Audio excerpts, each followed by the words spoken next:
भगवान के जाते ही कलयुग प्रारंभ हुआ और एक दिन कलयुग का और परीक्षित महाराज का आमना सामना हो गया।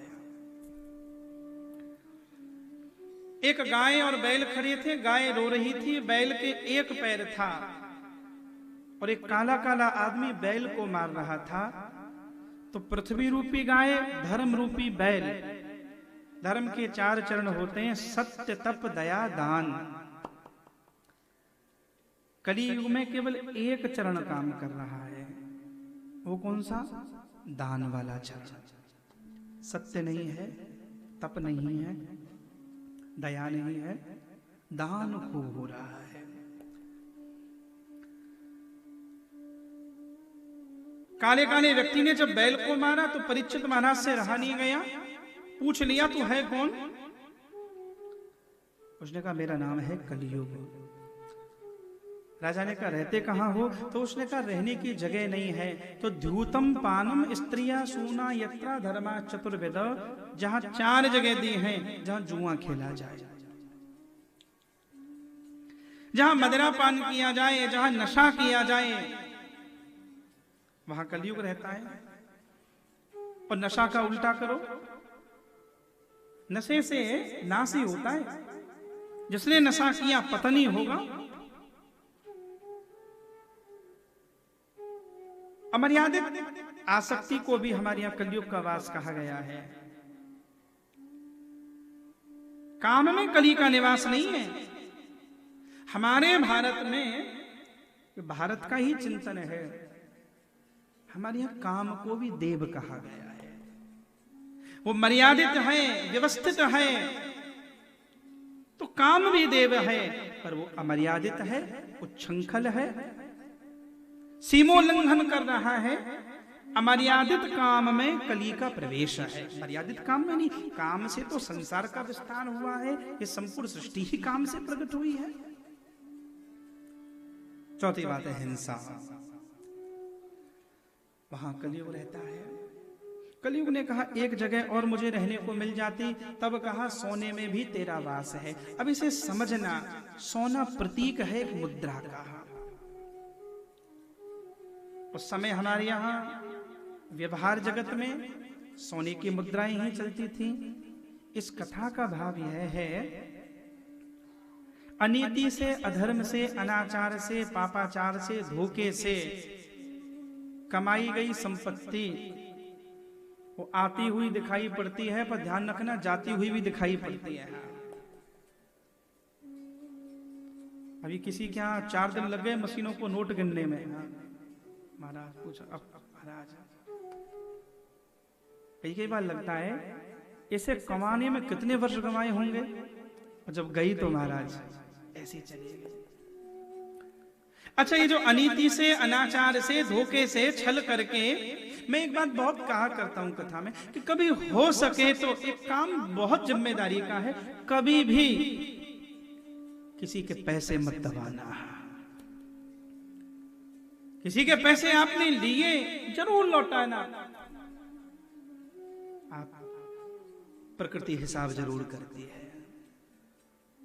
यहां दुनिया की नजरों से बच सकते हैं। अब ठीक है, हमारे यहाँ सिद्धांत काम चलता है, यावत जीवेत सुखम जीवेत ऋणम कृत्वा घृतम पीवेत। मतलब समझते हो इसका? है नहीं समझते? सुनो, एक ऋषि का सिद्धांत है, शायद चार्वाक ऋषि का सिद्धांत है ये। इसका मतलब यह है, यावत जीवेत सुखम जीवेत, बोले जब तक जियो सुख से जियो। ऋणम कृत्वा, पैसा उधार लेकर भी घी पीना पड़े तो पियो।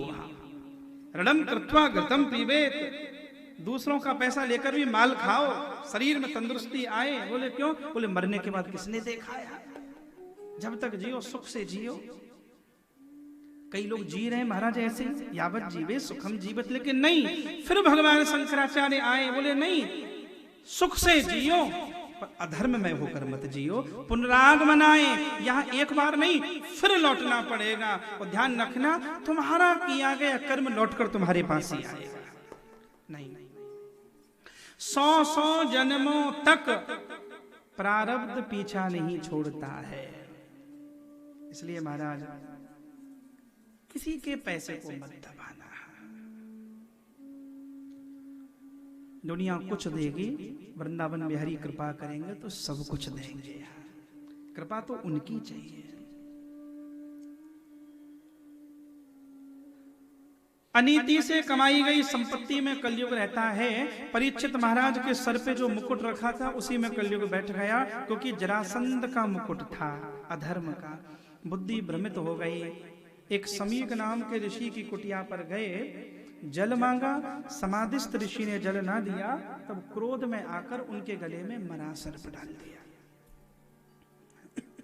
उनके पुत्र ने तुरंत श्राप दे दिया, इति लंघित मर्यादम तच्छकः सप्तमे दक्षति स्म कुलांगा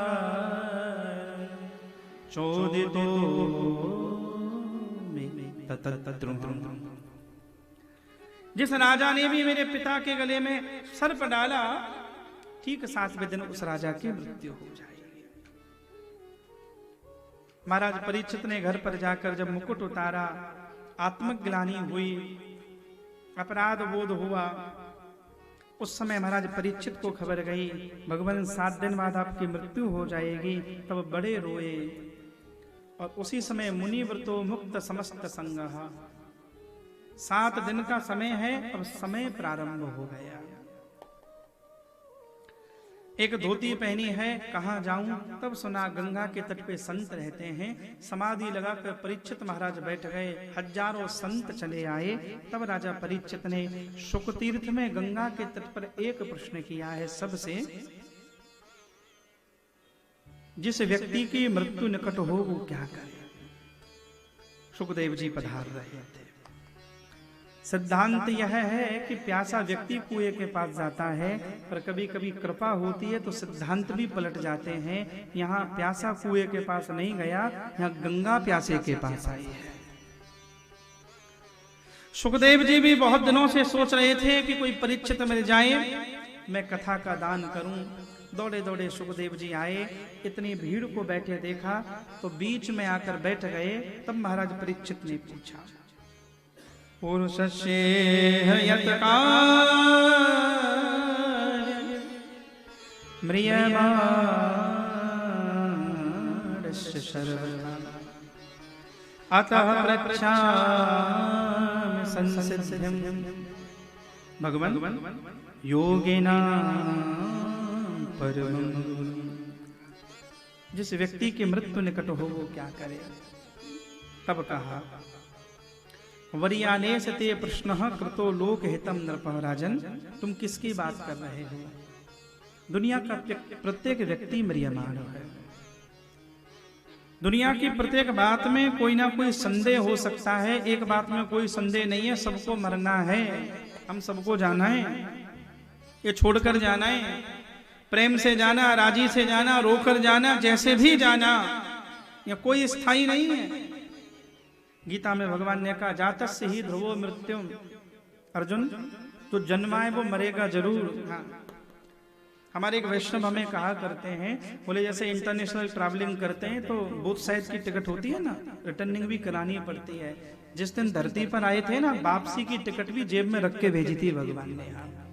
ये अलग बात है, तारीख हमें पता नहीं है, पर जाना है ये निश्चित है।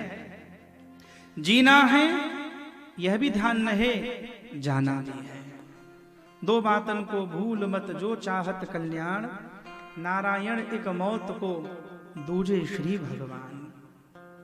मृत्यु मत भूलो और भगवान को मत भूलो। जो ही सुखदेव जी को कहा, तब सुखदेव जी कहते हैं, राजन, तस्माद् भारत सर्वात्मा भगवान ईश्वरो हरि, श्रोतव्य कीर्तितव्यश्च स्मर्तव्यश्चिच्छता भयम्, एतावान् सांख्य योगाभ्याम स्वधर्म परनिष्ठया जन्म लाभः परः पुंसाम अन्ते नारायण स्मृति। राजन,